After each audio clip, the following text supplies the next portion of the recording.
You might remember a family vacation trip where little voices from the back seat repeatedly ask, "Are we there yet? Are we there yet? Are we there yet?" Finally, in exasperation, they say, "How much longer until we're there?" Hi, this is Barry Phelps, a 10-minute Torah, day 5 of Yom Teruah commentary. Let's go back to Leviticus, Yehezqel chapter 23. And it says, again, in verse number 24, "Speak to the children of Israel, saying, in the 7th new moon, on the first day of the new moon, you have a rest, a remembrance of Teruah, a set-apart gathering." Verse 27, "On the 10th day of the 7th new moon is Yom Kippurim. It shall be a set-apart gathering for you. You shall afflict your beings, and shall bring an offering made by fire to Yahweh. You do no work on that same day, for it is Yom Kippurim, to make atonement for you before Yahweh your Elohim." And verse 34, "Speak to the children of Israel, saying, on the 15th day of this 7th new moon is the festival of Sukkot, for 7 days to Yahweh. And on the first day is a set-apart gathering. You do no servile work. For 7 days you bring an offering made by fire to Yahweh. On the 8th day there is a set-apart gathering for you, and you shall bring an offering made by fire to Yahweh. It is a closing festival. You do no servile work." If you've been in the Hebraic roots community any length of time, you probably have had an opportunity to, as we say oftentimes, go Sukkoting. Hanok Young, dear friend of ours and Israeli tour guide extraordinaire, I might say, laughs at that phrase, "Hey Hanok, where are you going Sukkoting?" He said, "We don't do Sukkoting. We set up sukkahs, we observe Sukkot, and we travel through the country." So the Americanized version of Sukkot is to go Sukkoting. We set up our tents, our RVs, our temporary dwelling places. We gather together, we celebrate, we laugh, we dance, we have a grand feast for a week, and by the time it's all over, we regret having to go back to reality, to the real world. Sometimes at this point, when we're getting ready to observe Yom Teruah, the day of shouting, the day of blasting the trumpet, the day of noise making for a remembrance,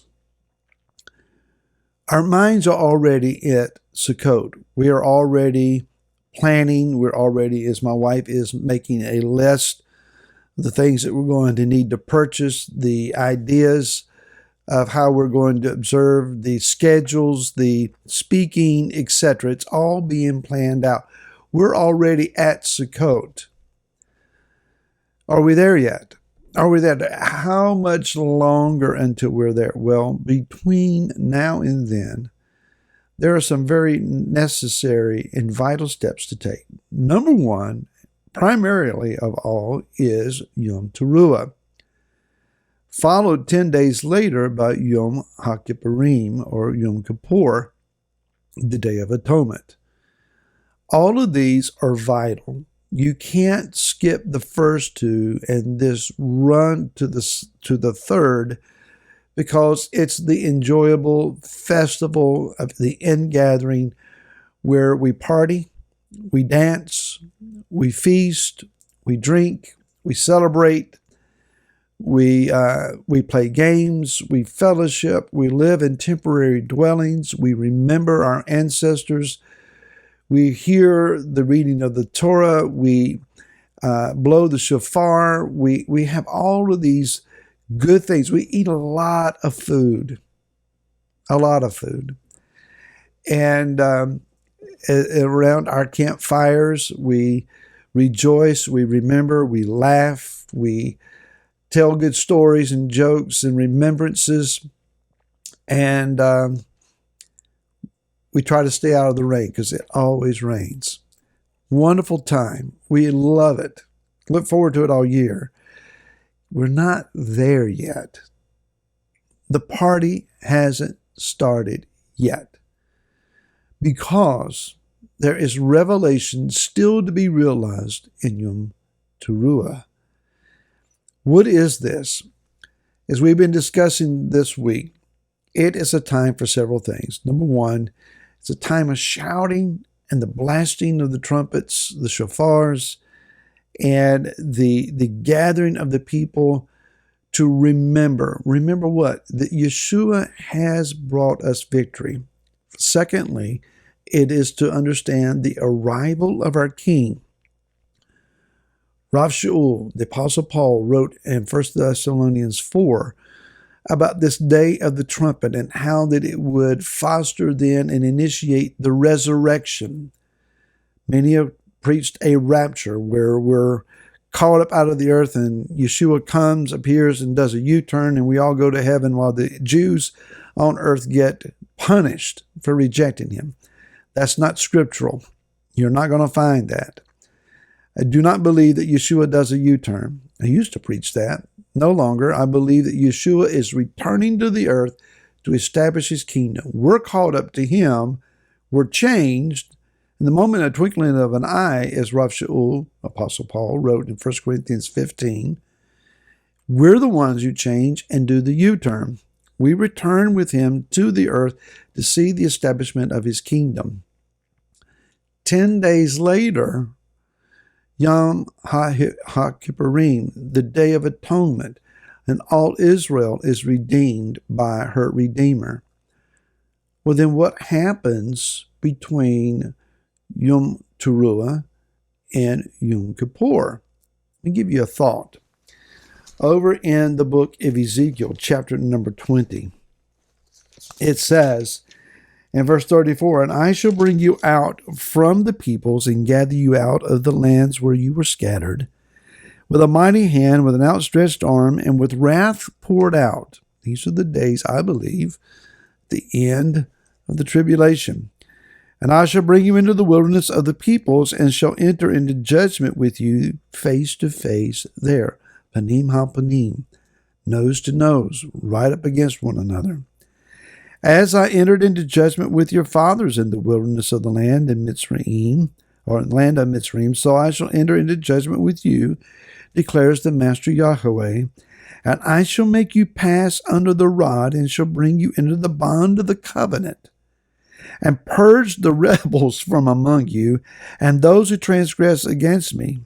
From the land where they sojourn I bring them out, but they shall not come into the land of Israel, and you shall know that I am Yahweh." It could be, just me thinking here, it could be that between Yom Teruah, the day that we hear the trumpet sound and see the return of Messiah Yeshua, to the day that he redeems all Israel, and that is that he fully establishes his kingdom, and we see the advent of him tabernacling for 1,000 years with us as we prophetically celebrate at Sukkot. In that 10 days of awe in between, it could be that prior to our being taken into the land, that we are to meet him in the wilderness. And there he will set in judgment. We will give an account of our lives before him. We will be brought as a shepherd does. He holds out a rod out over the entrance to the fold, the sheepfold. And as the sheep come in and pass under the rod, as they pass under, he counts them.